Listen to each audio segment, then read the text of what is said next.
오늘 아침 하나님께서 우리에게 주시는 말씀은 누가복음 2장 12절로 14절까지의 말씀입니다.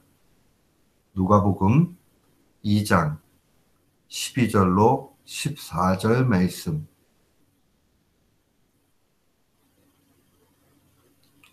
우리 같은 마음으로 주의 말씀 봉독토록 합니다. 너희가 가서 강보에 쌓여 구유에 누인 아기를 보리니 이것이 너희에게 표적이니라 하더니 호련히 허다한 천군이 그 천사와 함께 있어 하나님을 찬송하여 가로되 지극히 높은 곳에서는 하나님께 영광이요 땅에서는 기뻐하심을 입은 사람들 중에 평화로다 하니라. 아멘. 저는 오늘 본문 말씀을 통해서 참된 평화가 오신다라는 제목으로 주의 말씀을 선포하도록 하겠습니다. 우리는 예수 그리스도의 오심을 보통 왕의 오심이라고 그렇게 증거합니다. 왜냐하면 그 하나님의 나라가 임한다 할 때에 그 하나님의 나라의 참다운 통치자는 바로 예수 그리스도이시기 때문입니다.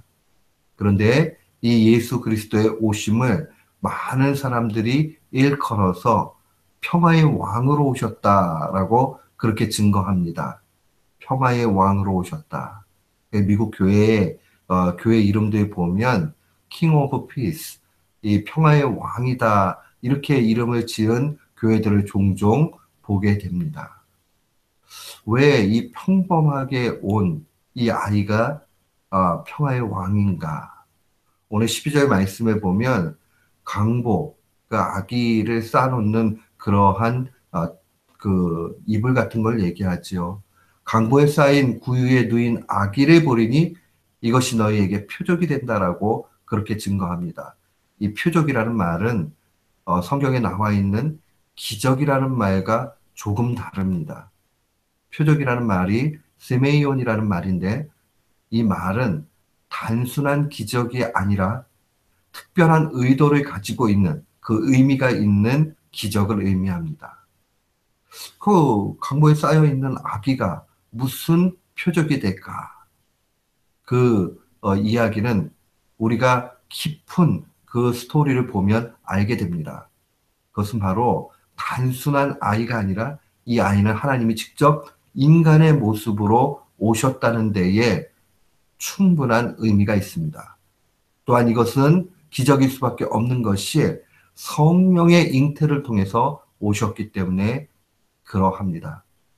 우리가 예수님의 오심을 바라볼 때마다 감사하고 기뻐해야 되는 것은 하나님께서 친히 이 땅 가운데 오신 것이고 최고의 기적 가운데 우리를 위로하기 위해서 아들을 보내주셨다는 사실 기억해야 되는 겁니다. 이 모습을 바라볼 때 호련히 천군과 천사들이 나타나서 찬양을 합니다. 그 찬양의 내용이 무엇입니까?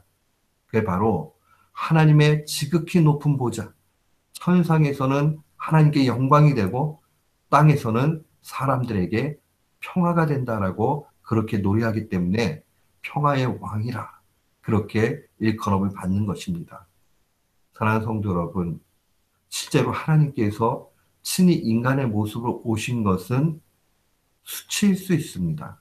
그런데 그것이 오히려 하나님께 영광이 되고 땅에 있는 모든 사람들에게 또한 평화가 된다라고 그렇게 증거를 합니다. 사랑하는 성도 여러분, 우리가 이 사실 속에서 기억해야 되는 것이 있습니다.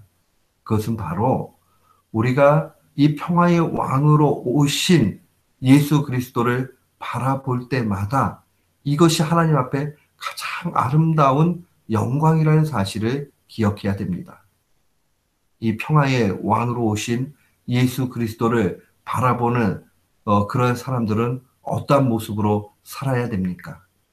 우리가 성도로 산다는 것은 바로 예수 그리스도를 믿는 믿음 가운데 그분을 바라보고 그분을 닮아가며 아들의 형상의 그 모습대로 가는 것을 의미합니다. 한마디로 이야기하면 이 평화의 왕을 바라본 성도는 화평케 하는 피스메이커가 되어야 합니다.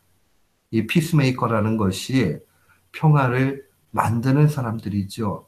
화평케 하는 사람들이에요.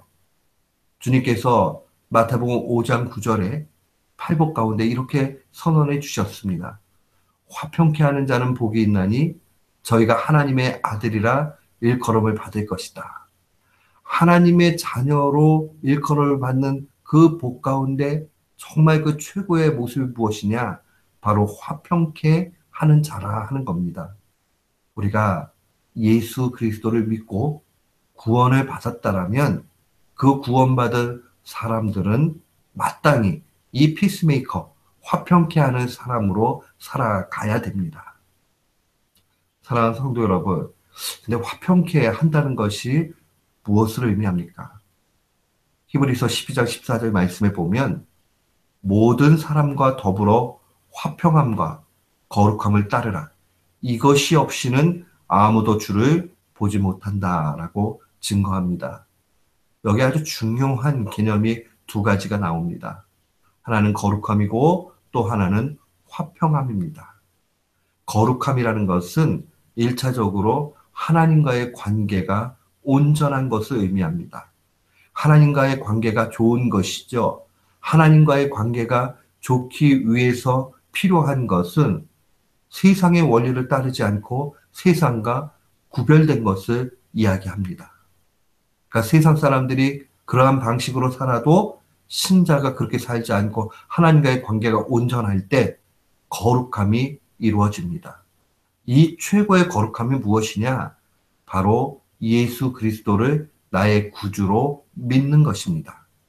이게 거룩함의 최고의 모습인데 이 거룩함이 우리의 삶 가운데 나타날 때의 화평의 모습으로 나타납니다. 거룩함의 기초로 이웃과 온전한 관계가 유지될 때 화평함입니다. 사랑하는 성도 여러분, 우리가 이 땅 살아갈 때에 화평함을 좇아 나가야 됩니다. 우리 교우들은 싸우지 않는 교우가 되어야 합니다. 우리가 하나님 앞에 화평의 왕을 온전히 믿고 받았다면 우리는 화평의 그 삶으로 나아가야 됩니다. 화평하기 위해서 필요한 것은 먼저 하나님과의 관계가 바라야 됩니다. 하나님과의 관계가 깨어지게 되면 화평할 수가 없어요. 그렇기 때문에 하나님을 온전히 믿고 하나님의 방식대로 나아가게 되면 우리가 많은 사람과 더불어서 화평할 수 있습니다.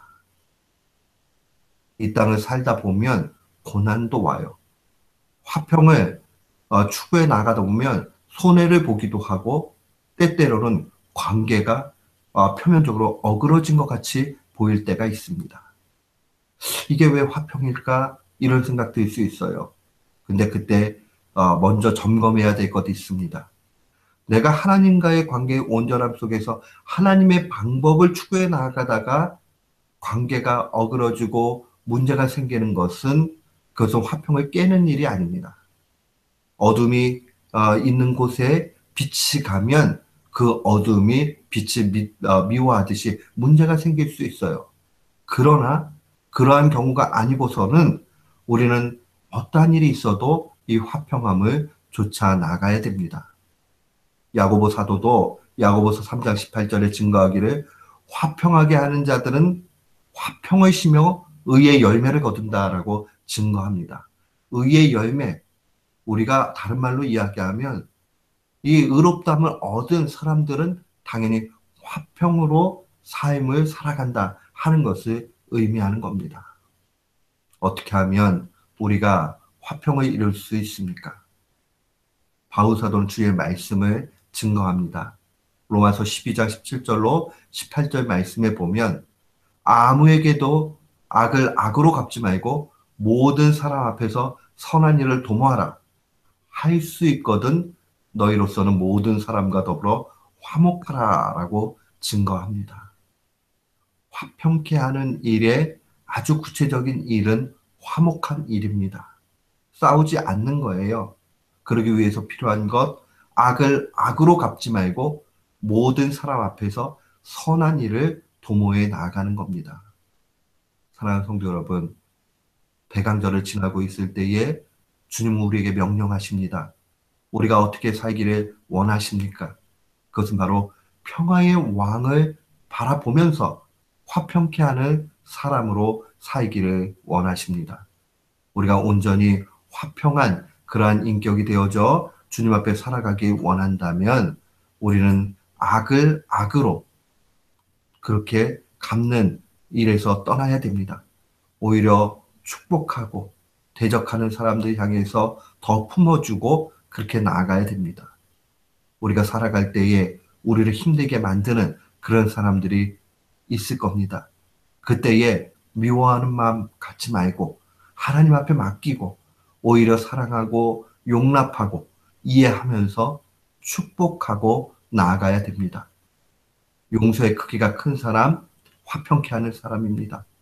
하나님이 기뻐하는 그러한 모습입니다.